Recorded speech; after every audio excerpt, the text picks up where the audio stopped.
नाज़रीन आदाब, मैं आपका दोस्त अहमद राहिल पाशा आप तमाम नाज़रीन का दिली खैर मकदम करता हूँ। दोस्तों, जैसा कि आप जानते हैं कि कोई पार्टी जब हुकूमत बनाना चाहती है तो हुकूमत में आने से पहले वो अपने आवाम से तरह तरह के वादे करती है। कोई कहता है कि हम रोड्स बना देंगे, बिजली की सप्लाई होगी, पानी की फैसिलिटी देंगे, कोई कहता है कि हम नौकरियां देंगे, और कोई पार्टी तो रिजर्वेशन तक की बात करती है। इन्हीं सब नुकात को मद्देनज़र रखते हुए एक प्रोग्राम बनाया गया है जिसका नाम है वादे और मुसलमान, और इस प्रोग्राम में आज हमारे साथ मौजूद हैं पहले मेहमान हैं जनाब महमूद साहब, जो प्रेसिडेंट हैं माइनॉरिटी सेल तेलंगाना राष्ट्रीय समिति के, और हमारे दूसरे मेहमान हैं जनाब हनीफ साहब, जो बीजेपी के अक़लियती मोर्चे के सदर हैं। हम आप दोनों का अपने स्टूडियो में खैर मकदम करते हैं। और महमूद साहब, हमारा आपसे पहला ये सवाल है कि जो आंध्र प्रदेश रियासत है उसके जो 10 अजला हैं उसमें हैदराबाद को अगर छोड़ दे तो 9 अजला के तकरीबन 80% से ज़्यादा मुसलमान जो है अलहदा तेलंगाना बनाना चाहते हैं, लेकिन हैदराबाद के लोग जो है अलहदा तेलंगाना की हिमायत नहीं कर रहे हैं। इसकी क्या वजूहत हैं? देखिए साहब, ये तो खाली बताने की बात है कि हैदराबाद के मुसलमान तेलंगाना नहीं चाहते, ऐसी कोई बात ही नहीं है जी। देखिए, लास्ट टाइम कॉरपोरेशन के इलेक्शन में टीआरएस वाले हुकूमत से जो है बाइकाट करे थे बाज़ाब्ता एहतजाज के लिए। हैदराबाद में भी अगर मैं बताता हूँ आपसे, अगर रेफरेंडम होगा तो डेफिनेट यहाँ का 95% से ज्यादा लोग तेलंगाना चाहते हैं। तेलंगाना मुसलमानों के लिए सबसे अफजल है जी। अगर मुसलमानों को किसी ने बर्बाद किया है, वो मुसलमानों को तेलंगाना में मिलाने के बाद इन आंध्रा के कायदीन, आंध्रा के सरमायादार बर्बाद करे हैं मुसलमानों को। मुसलमान अगर किसी जगह कमजोर हुआ है इस निजाम स्टेट के अंदर, तो सिर्फ इन आंध्रा के रूलिंग में तबाह और बर्बाद हुआ है और कमजोर हुआ है। मैं आपको एक बात बताना चाहता हूँ कि आज से 60 साल पहले तक मुसलमान यहाँ के रूलर रहे। आसिफ जाही, कुतुब जाही जौहर से लेकर आसिफ जाही 7 तक मुसलमानों ने 380 साल यहाँ पर हुकूमत की। तेलंगाना को आंध्रा में मिलाने का मकसद सिर्फ मुसलमानों को और मुसलमानों की जबान को, और मुसलमान सरकारी मुलाजिमतों में 33% थे उस वक्त मुसलमान, 42% मालिक, जमीनात के मालिक मुसलमान थे। जब तेलंगाना को आंध्रा में मिला गया 1 नवंबर 1956 को, मैं आपसे एक बात बताता हूँ, जो कभी भी यहाँ की आवाम से राय ली नहीं की। आज जब तेलंगाना मांगने की बात आती है तो रायलसीमा के लोगों से मशवरा किया जाता है, आंध्रा के लोगों का मशवरा किया जाता है। यही डेमोक्रेसी है। 3 टुकड़े किससे पूछ कर किया गया हमारे इस स्टेट, जो स्टेट ऐसी स्टेट थी जो सारी दुनिया में माला माल थी। निजाम कैसे बादशाह थे समझ रहे हैं हम।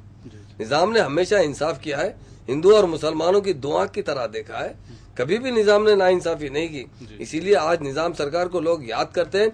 महबूब अली पाशा की तो लोग दुहाई देते हैं। अगर किसी को जहर चढ़ता था उस जमाने में, बिच्छू काटने का, सांप काटने का, तो महबूब अली पाशा की दवाई देके वो जहर उतारा जाता था। इतना था।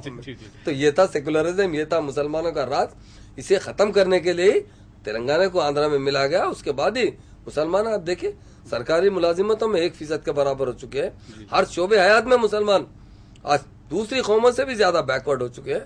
एक जमाना पहले तक, 60 साल पहले तक, जो रूरल कम्युनिटी थी, जिसके घर का दरवाजा भी 36 फीट का लकड़ी का दरवाजा होता था, लोग ऊंट पर बैठ कर, नवाब और जागीरदार जाया कर, हाथियों पर बैठ कर जाया करते थे। आज उनके लिए सलम एरिया में आबाद हो चुके, इतना इससे ज्यादा बैकवर्ड हुए। इसलिए मुसलमान पूरे तेलंगाना ही चाह रहे हैं। जरूर तेलंगाना कुछ कायदीन है, वो थोड़ा बहुत इधर उधर की बात कर रहे हैं। आप तो जानते हैं सियासत है। और आप एक इलेक्ट्रॉनिक मीडिया के हर एक से आप इंटरव्यू लेते हैं, सियासत पे बड़ा डीप ऑब्जर्व करते हैं। कुछ लोग अपने अपने ज़ाती मफाद के लिए कोई ना कोई किसी पार्टी से साथ दे रहे हैं। उसमें मुसलमान भी है, हिंदू भी है। ऐसा नहीं है कि सिर्फ मुसलमान है। तेलंगाना के लोग हैं। नागेंद्र को देखिए आप, जो सिटी के मिनिस्टर है, मुकेश को देखिए। ये लोग तेलंगाना की आवाम के साथ गद्दारी कर रहे हैं। आने वाले इलेक्शन में जरूर आवाम उन्हें सबक सिखाएगी सर। जी, अब देखते हैं कि आने वाला वक्त जो है क्या उनको सबक सिखाता। हनीफ साहब, मेरा आपसे पहला सवाल है कि तेलंगाना के नाम पर निजामाबाद में मुसलमानों ने बीजेपी को वोट दिया, लेकिन जहां तक महबूब नगर की बात है, बीजेपी ने फिर एक प्रोपेगेंडा किया और मुसलमानों को अपने से दूर कर लिया। इसकी क्या वजूहत है? ये बिल्कुल गलत बात है। ये सच है कि निजामाबाद में मुसलमान तकरीबन 7200 वोट मुस्लिम्स के निजामाबाद असेंबली में बीजेपी कैंडिडेट को मिले। यानी जो एक स्ट्रेटजी बनाई गई तेलंगाना जॉइंट एक्शन कमेटी के तरफ से, वो स्ट्रेटजी ये थी कि जो भी रिजिग्नेशन करेगा तेलंगाना के लिए उस सीट पर वही लड़ेगा और हम उसी को सपोर्ट करेंगे। ये तेलंगाना में यानी जेएसी में बीजेपी भी है और टीआरएस भी है, ये दोनों ने कहा। लेकिन महबूब नगर की जो सीट थी वो किसी के रिजाइन करी हुई सीट नहीं थी, बल्कि वहां का जो कैंडिडेट था उसका डेथ हो गया था। तो वहां पर चूंकि मुसलमान है इसीलिए बीजेपी ठहराए, वैसी बात नहीं है। वहां पर हम इसीलिए कैंडिडेट ठहराए जिसका डेथ हुआ वो एक पुराना बीजेपी का आदमी था। वो हमने जेएसी को भी बोला और टीआरएस से भी अपील की थी कि आप दूसरे जो सीट्स है जो रिजाइन करे हुए हैं वहां पर आप इलेक्शन लड़ रहे हैं। चूंकि महबूबनगर की सीट डिफरेंट है, वहां पर एक कैंडिडेट का डेथ हुआ है, यहाँ पर हम आपको सपोर्ट करो। तो यहाँ पर चूंकि मुसलमान को टिकट दी वो बात नहीं थी, यहाँ पर मुसलमान हिंदू का मसला नहीं है। हनीफ भाई इसमें एक बात का एतराज है जी। महबूब नगर में इब्राहिम साहब ऑलरेडी वहां से इलेक्शन लड़ चुके थे और वहां के इंचार्ज थे। टीआरएस का यही डिमांड था, वो जितने सीट पे कॉन्टेस्ट कर रहे थे वो पार्टी को इस्तीफा देकर हमारी पार्टी में शामिल होने पर वो इलेक्शन लड़ा गया था। मगर महबूब नगर का इलेक्शन वहां के कैंडिडेट जो एमएलए थे साहब के ध्यान की वजह से हुआ था।